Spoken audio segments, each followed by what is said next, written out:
Holy smokes, man, so much has taken place across our world since my last episode. Well, it seems that most of us managed to survive another State of the Union address. I might add that I certainly could not force myself to listen to the bumbling buffoon who delivered the speech.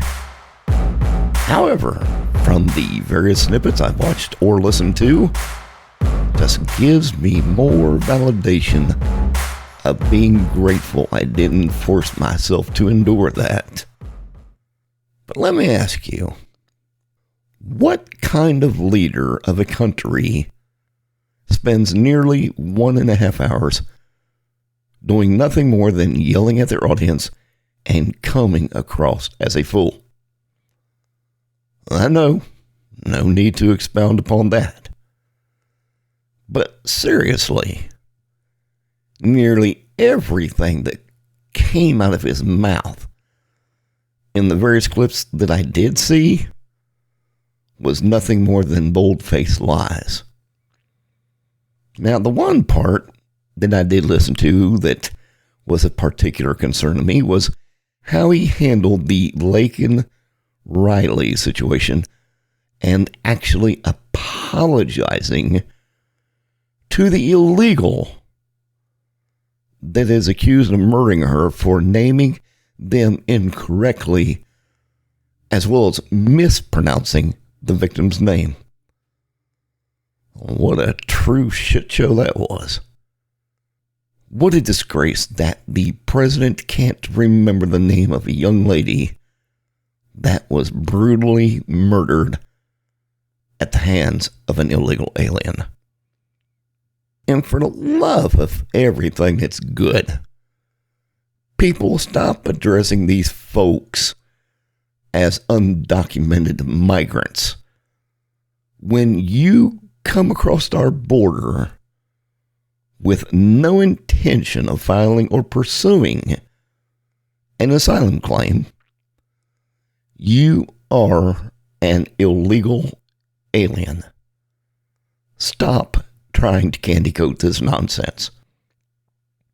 All right, now, got to press on here. I will lose my ever-loving mind if I keep talking about this bumbling fool that calls himself president.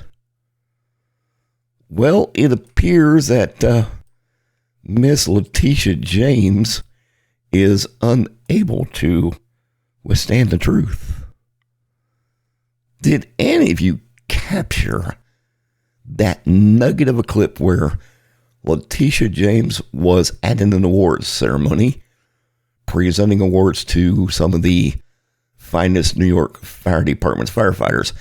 She was greeted by an enormous amount of immediate boos and then followed by individuals chanting, "Trump, Trump, Trump." That was classic. Can't she see how people truly feel about all of the nonsense that she has created? Now, that which, of course, I would much rather use a different verb, but I'm trying to keep it as clean as possible here, is now wanting the bosses of those who were chanting Trump, Trump, Trump to be caught and penalized and fired for their actions.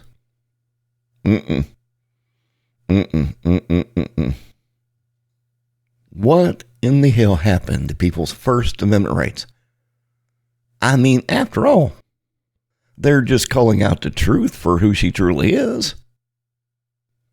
So you have this whack job of an attorney general trying to basically bankrupt a man out of existence in her ongoing effortless attempt to keep him off the ticket. I might add that is miserably failing, by the way, seeing as President Trump did just, might as well say, officially secured the nomination for the Republican ticket. And all she can seem any time to do is to go on to X or Twitter and gloat on about the racking amount of interest that is compiling on top of the bogus fines that was placed on President Trump. And what confuses me about this is the fact that every one of the banking institutions who are named as co-defendants in a case have all exclaimed that all of them are more than willing to do business again with the Trump organization because they paid all of their loans back on time as agreed upon.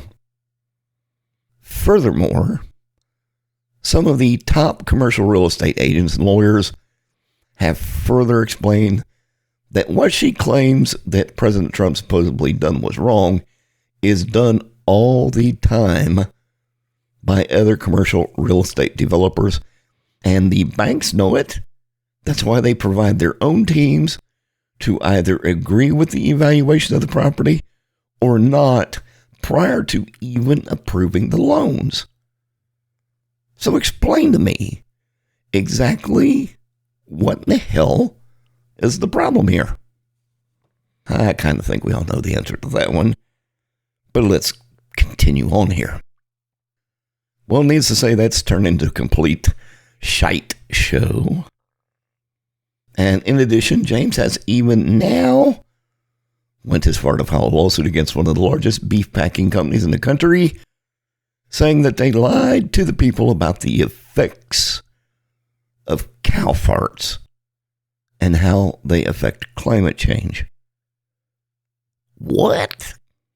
Now, I'm certainly no fart expert by any means, but I'm pretty sure if you wanted to go way back to the era where dinosaurs existed, I'm almost certain that in of itself would have had such an impact on the climate change, we wouldn't even exist today. And let's not forget about all the flatulence that is produced by humans. At best, maybe, just maybe, farts are really not the cause of the issue. With all that, I am being more than sarcastic. Now, if I have to tell you that, just maybe, this isn't the right podcast for you. But let's move along. And again, it's pretty much official. Was the close of last evening, President Trump presumptuously has captured the GOP nomination, which will officially be announced in July, I believe, when the convention meets. Now, there's a huge shakeup in the GOP party, or the Republican National Committee. Of course, former leader Ronna Romney McDaniel has stepped down. Thank God for that, because she was such a piss pot of a leader who nearly bankrupted the GOP, or the Republican National Committee. But keeping on here, however, on that front, there is some amazing news. Michael Whatley is now the chair of the RNC. And guess who's co-chair? And this should thrill everybody. But none other than Lara Trump. And there's a huge movement being delivered from the RNC that's called Protect the Vote. I highly encourage each of you to go visit their website at protectthevote.com and see if you live in any of the states that's listed on that site. If you do, please get signed up and see what you can do to help out, as well as ensure that we have a fair election and that American voices are heard in who they truly want to be our next president. And based on all the polls I see, kind of feel that's kind of obvious. And I'm here once again, folks. I'm just going to spit this out right now.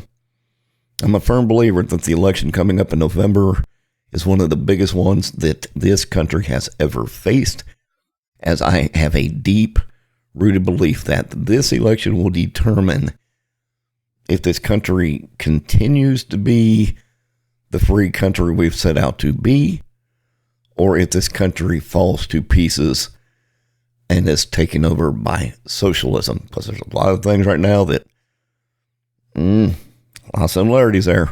Keep your eyeballs peeled, okay? let's go ahead and move along here. Now I want to give you some more food for thought here, but as of right now, nearly 10 million illegals have been allowed to enter this country. I want you to think about this for a minute. 10 million. That's just during the current administration's time in office. Could you even fathom another 4 years of this current administration and what that would mean in the increase of illegals in the United States? And just today, either today or yesterday, and as much as I don't like the man, but he certainly knows what he's talking about, and that's the FBI Director, Christopher Wray, who has said, we have people in this country who want to attempt to do domestic terrorism in this country equal to or greater than that of 9/11. Let that soak in for a minute.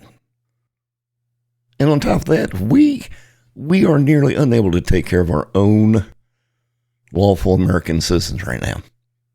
Of course, you got the current administration who wants to keep the borders open. You almost have to ask if they are deliberately attempting to turn us into a third world country. Now, does anyone else beside myself, remembering all these democratic cities back in the day there, they were all opening up their arms and rolling out the red carpets and just begging to be a sanctuary city? Well, don't you find it kind of strange that now nearly all of those very same democratic cities are crying wolf and crying about how they don't have the money to support and pay for all of the illegals? Kind of seems to me they got exactly what it is they asked for. And I can't even begin to imagine being someone who lives in Massachusetts. Catch this. Their governor went as far to ask lawful citizens to take in illegals since they don't have enough housing for them. Get out of town. Somebody tell me something like that? I have to be asking, we need to find a way to get you out of office and know exactly where it is you come from. Not sure about any of you, but someone suggested I take in a bunch of illegals in my home where I might have children, especially my daughters. And look, fortunately, all my children are grown and gone, but out of my 7, 5 were girls. It'd be a cold day in hell if that would happen. I believe I'd have to tell them which tree they could feel free to go up to and hug and have a love affair with, because that garbage wouldn't be happening in my home. All right, folks, let's go ahead and keep it on moving here. Still got quite a bit to cover that feels important to get out. And as we continue on, the threat continues.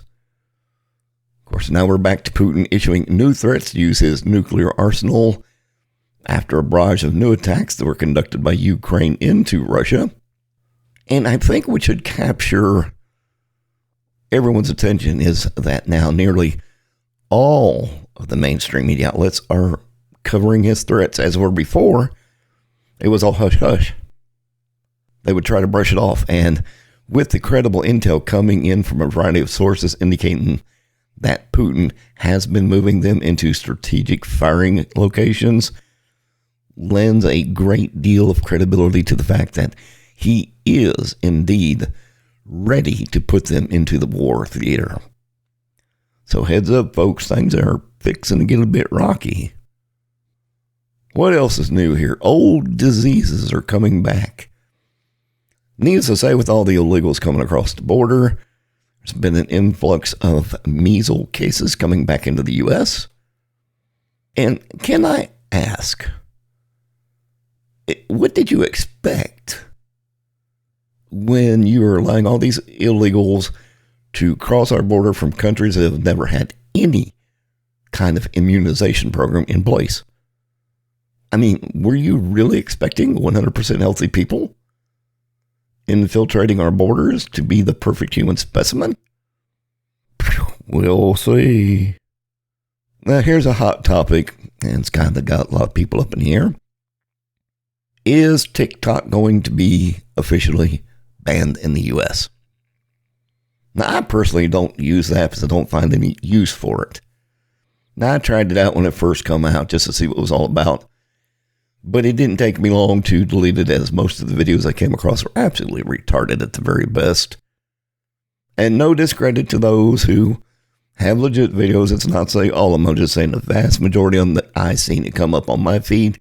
I'm like, really, people? There is a huge political showdown going on trying to ban it here in America.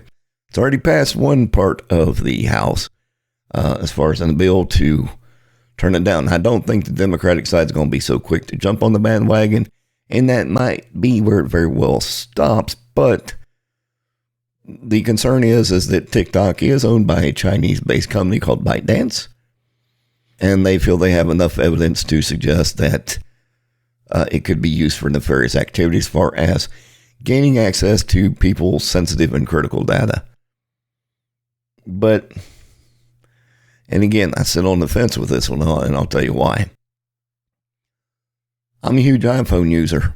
I have an iPad. We use a Mac Mini for our church.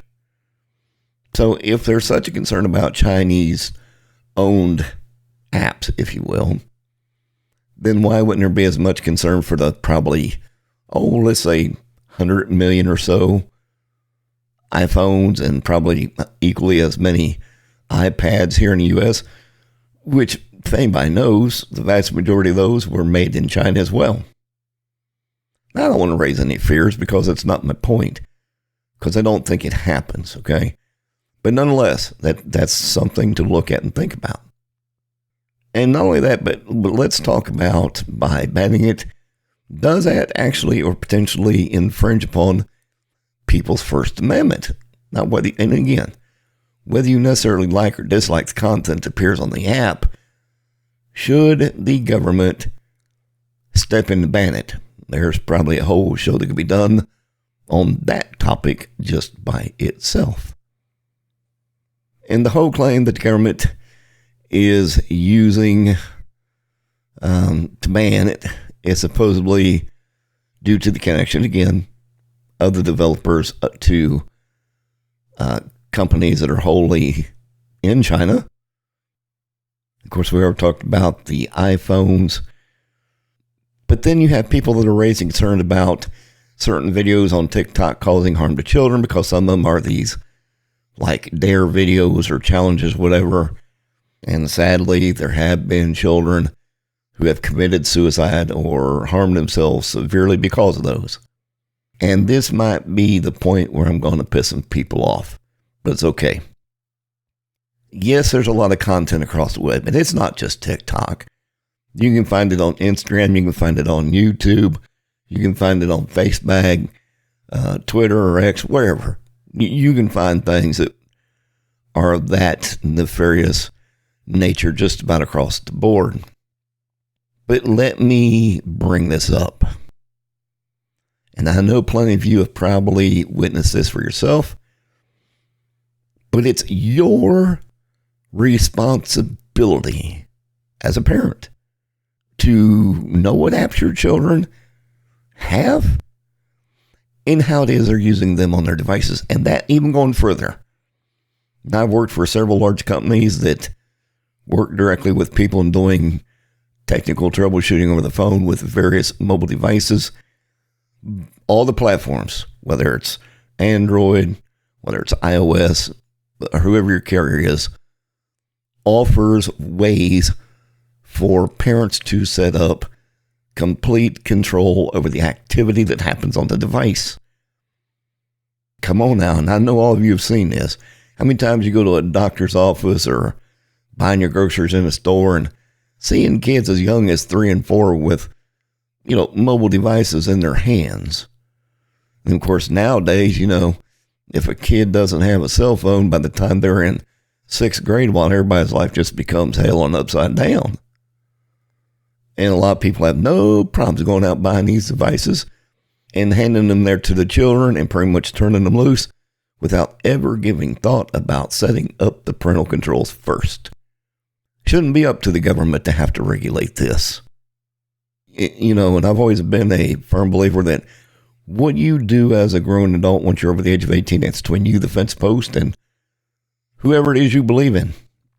But for those that are under the age of 18, it is the parents' responsibility.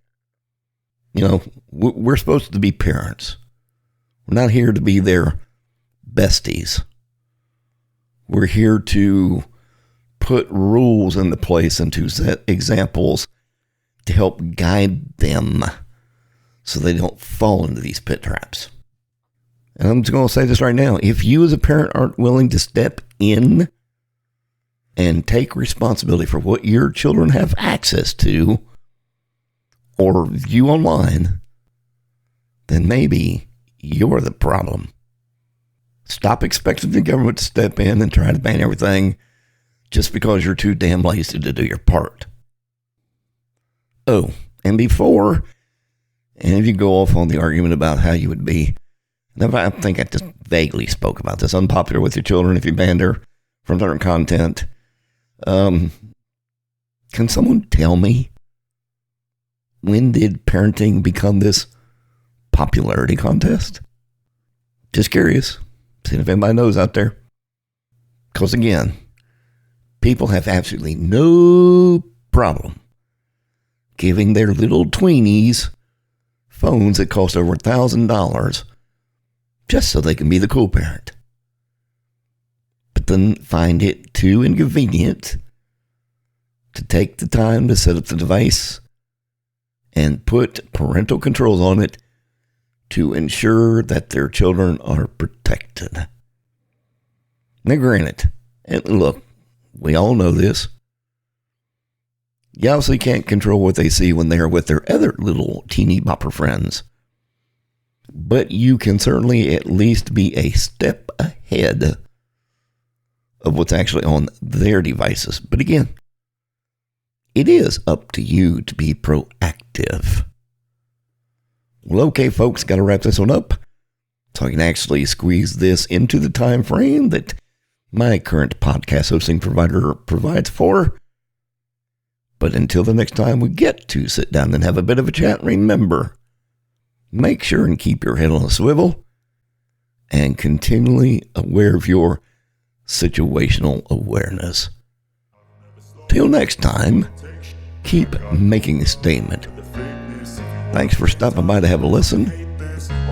Be blessed. I don't ever slow up, no I don't take I got no love for the fakeness. If you wanna play tough and wanna hate this, I'll always show up and make a statement. I don't ever slow up, no I don't take I got no love for the fakeness. If you wanna play tough and wanna hate this, I'll always show up and make a statement. Everything I do so instinctive and so passionate. Every word I move so descriptive like an adjective. I got a vendetta against people who patented being negative when you should be getting after it.